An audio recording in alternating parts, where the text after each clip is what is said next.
mata, iya kwalliya tana gun mata, na taku da ɗaya a gun yan mata. Tilas gare ku in bugo gangata, a rausa ya zo a taka mata, in babu ku ba babu ni yan mata. Idan da ku akwai da gun yan mata, domin kuna jini da raina mata. Ni kar ku ban kuɗi ku ba yan mata, ni kar ku bar ruwa ku ba yan mata. Ni ai bisho na zo a bahon mata, da gidan kawu ya yi waƙar mata, ni ma yaransa zan yi wa yan mata. Gida akwai shi yin ciki kwai mata, san ba gida kwarai idan ba mata. Ni kam gare ku na zamo ɗan gata, tilas gare ku in yi kyawun fata.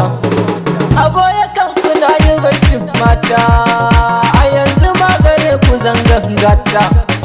Girgiza girgizan gallo, karkada karkadan gallo, ki gaya musu kin ki sauran nan. Kun garawar mutan gallo, kun garawar mutan zamani, ku faɗa musu sun yi sauran nan.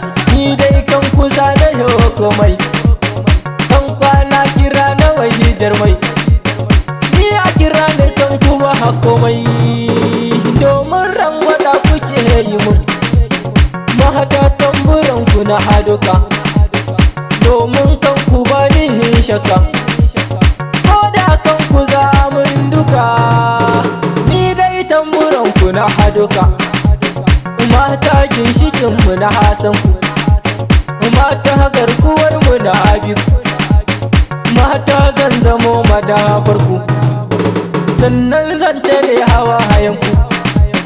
Ko da za a ce da ni kuku, zan bige duka wani dan zurku, inda za ya taɓa kimar ku. Mata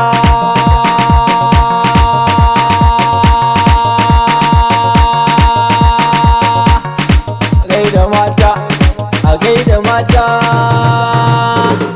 na gaida mata, ai bisho na mata.